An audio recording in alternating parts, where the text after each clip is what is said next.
Hi നമസ്കാരം, അഭിനവാണ്. അപ്പോൾ ഇന്ന് സ്ഥിതവൈദ്യുതി എന്ന് പറഞ്ഞ 8ാം ക്ലാസ്സിലെ സ്ഥിതവൈദ്യുതി എന്ന് പറഞ്ഞ ചാപ്റ്ററിൽ വരുന്ന വിലയിരുത്താൻ ഭാഗമാണ് നോക്കാൻ വേണ്ടി പോകുന്നത്. 5 ചോദ്യങ്ങളേ ഉള്ളൂ, പെട്ടെന്ന് കഴിയാം. ശരി, ഒന്നാമത്തെ ചോദ്യം. താഴെ കൊടുത്തിരിക്കുന്ന ജോഡികൾ പരസ്പരം ഉരസുമ്പോൾ ഇലക്ട്രോൺ കൈമാറ്റം സംഭവിക്കുന്നത് ഏതിൽ നിന്ന് ഏതിലേക്കാണ്? ഗ്ലാസ് റോഡ്, സിൽക്ക് തുണി, അതുപോലെ എബണൈറ്റ്, കമ്പിളി. ഗ്ലാസ് റോഡും സിൽക്ക് തുണിയും തമ്മിൽ ഉരസുമ്പോൾ ഗ്ലാസ് റോഡിൽ നിന്ന് സിൽക്ക് തുണിയിലേക്കാണോ അല്ലെങ്കിൽ സിൽക്ക് തുണിയിൽ നിന്ന് ഗ്ലാസ് റോഡിലേക്കാണോ ഇലക്ട്രോണുകൾ കൈമാറ്റം ചെയ്യപ്പെടുന്നത് എന്നുള്ളതാണ്. അപ്പോൾ ഒന്നാമത്തെ ഓപ്ഷനിൽ വരുന്നത് ഗ്ലാസ് റോഡും സിൽക്ക് തുണിയില്ലേ. അപ്പോൾ ആൻസർ ആയിട്ട് വരിക ഗ്ലാസ് റോഡിൽ നിന്ന് സിൽക്ക് തുണിയിലേക്ക് എന്നുള്ളതാണ്. ഇനി രണ്ടാമത്തെ എബണൈറ്റും കമ്പിളിയും തമ്മിൽ ഉരസുമ്പോഴാണെങ്കിലോ കമ്പിളിയിൽ നിന്ന് എബണൈറ്റിലേക്കാണ് ഇലക്ട്രോണുകളെ കൈമാറ്റം ചെയ്യപ്പെടുന്നത്. ഒന്നാമത്തെ ഓപ്ഷൻ്റെ ഉത്തരം ഗ്ലാസ് റോഡിൽ നിന്ന് സിൽക്ക് തുണിയിലേക്ക്, രണ്ടാമത്തേൻ്റെ ഉത്തരം കമ്പിളിയിൽ നിന്ന് എബണൈറ്റിലേക്ക്. ഇനി രണ്ടാമത്തെ ചോദ്യത്തിലേക്ക് പോവാം. രണ്ടാമത്തെ ചോദ്യം പറയുന്നത് ഇതാ. താഴെ കൊടുത്തിരിക്കുന്നതിൽ ഉരസൽ മൂലം വൈദ്യുതീകരിക്കാൻ ആകാത്തത് ഏത്, എന്തുകൊണ്ട്? ആകാത്തതാണ് കേട്ടോ. അപ്പോൾ നോക്കുകയാണെങ്കിൽ amber, plastic, hacksaw blade, PVC pipe, 4 options ഉണ്ട്. ഇതിൽ ആക്സോ ബ്ലേഡ് മാത്രമാണ് ഒരു ലോഹമായിട്ടുള്ളത്. ബാക്കിയൊക്കെ എന്താണ്?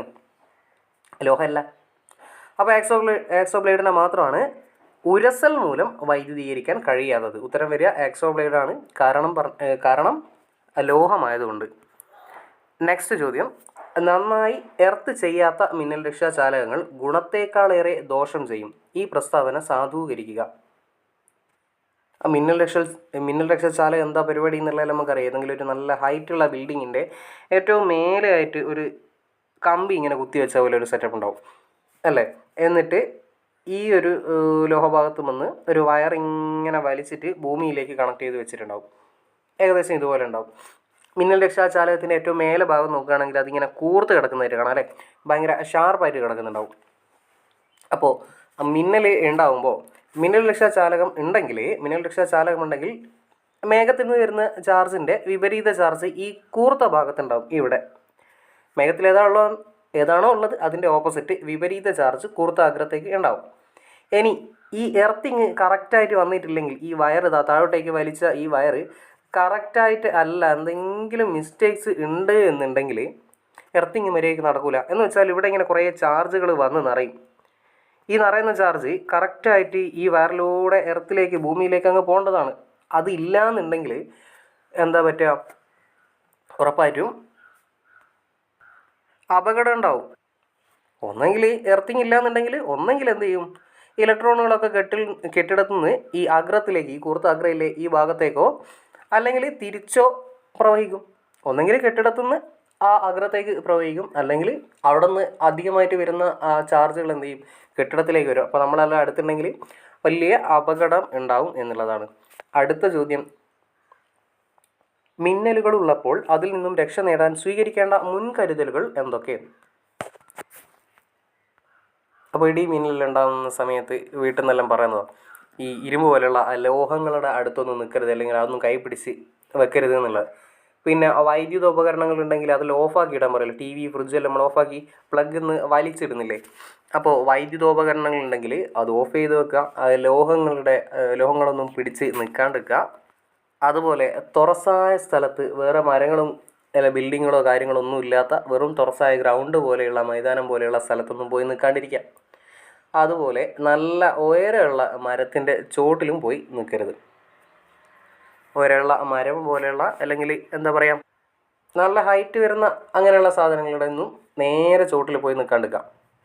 അത്രയും കാര്യങ്ങളൊക്കെ ശ്രദ്ധിക്കാം. ഇനി ലാസ്റ്റ് ക്വസ്റ്റ്യൻ. ഒരു ഇലക്ട്രോസ്കോപ്പിനുള്ളിൽ വെച്ചിരിക്കുന്ന ചെമ്പു തകിടിനെ പ്രേരണം വഴി ദീർഘനേരം ചാർജ് നിലനിർത്തുന്ന സംവിധാനമാക്കി മാറ്റുന്നത് എങ്ങനെ എന്നുള്ളതാണ്. അപ്പോൾ ഇലക്ട്രോസ്കോപ്പ് എന്താണെന്നുള്ള കാര്യം അറിയാമെന്നാണ് പ്രതീക്ഷിക്കുന്നത്. ചെയ്യേണ്ട കാര്യം ആദ്യം ഇലക്ട്രോസ്കോപ്പിൻ്റെ ആ 2 ദളങ്ങൾക്കിടയിലായിട്ട് ചെമ്പ് തകിടിനെ വെച്ച് കൊടുക്കുക. അല്ലെങ്കിൽ ചെമ്പ് തകിടിൻ്റെ ചുറ്റുമായിട്ട്, ചെമ്പിന് കോപ്പർ എന്നും കൂടെ പറയും കേട്ടോ, ചെമ്പിന് കോപ്പർ എന്നും കൂടെ പറയും. അങ്ങനെ വെച്ച് കഴിഞ്ഞിട്ട് ആ മേലെയുള്ള ഭാഗമില്ലേ, ആ നോബ് എന്ന് പറയുന്ന ഭാഗം, ആ നോബ് എന്ന് പറയുന്ന ആ ഭാഗത്തേക്ക് ഒരു ചാർജ് ചെയ്തിട്ടുള്ള ഏതെങ്കിലും ഒരു വസ്തുവിനെ കൊണ്ടുവരിക. അപ്പോൾ ഇവിടെ എന്താവും? ആ നോബിലേക്ക് മേലെയുള്ള ആ ഭാഗമില്ല ഇങ്ങനെയുള്ള ആ നോബിൻ്റെ അടുത്തേക്ക്, അല്ലെങ്കിൽ നോബിനെ ടച്ച് ചെയ്ത് തൊട്ടുകൊണ്ട് ഒരു ചാർജ് ചെയ്ത എന്തെങ്കിലും ഒരു സാധനം കൊണ്ടുവന്ന് വെച്ച് കഴിഞ്ഞാൽ ഉള്ളിൽ പോസിറ്റീവ് നെഗറ്റീവ് എന്നുള്ള രീതിയിൽ ചാർജുകളുണ്ടാവും. ഇനി കറക്റ്റായിട്ട് എർത്ത് ചെയ്തിട്ടുണ്ടെങ്കിൽ ആ ബാഹ്യഭാഗത്തുണ്ടായ ചാർജ് നേരെ എന്തായി പോവും, എർത്തായി പോവും, ഭൂമിയിലേക്ക് അങ്ങ് പോവും. എന്നിട്ട് എന്ത് ചെയ്യാം, ഭൂമിയിലേക്ക് എർത്ത് ചെയ്ത് കഴിഞ്ഞാൽ ആ എർത്തിങ്ങിനെ വയറങ്ങ് എടുത്ത് കളയാം. അപ്പോൾ ഇവിടെ ഈ ഇലക്ട്രോസ്കോപ്പിനുള്ളിൽ വെച്ച ആ ചെമ്പ് തകിടില്ലേ, അതിലേക്ക് കുറേ സമയത്തേക്ക്, ദീർഘനേരത്തേക്ക് ചാർജിനെ നിലനിർത്താൻ വേണ്ടി പറ്റും. ഭൂമിനെ നമ്മൾ ഇലക്ട്രോൺ ബാങ്ക് എന്നെല്ലാം വിളിച്ചിട്ടുണ്ടായിരുന്നു അല്ലേ. അപ്പോൾ അത്രയും ചോദ്യങ്ങളാണ്, 1 2 3 4 5 ചോദ്യങ്ങളാണ് ഈ ചാപ്റ്ററുമായിട്ട് ബന്ധപ്പെട്ടിട്ടുള്ളത്. ചെറിയ ഒരു വീഡിയോ ആണ്. അപ്പോൾ അടുത്ത വീഡിയോയിൽ കാണാം. അതുവരെ താങ്ക് യു.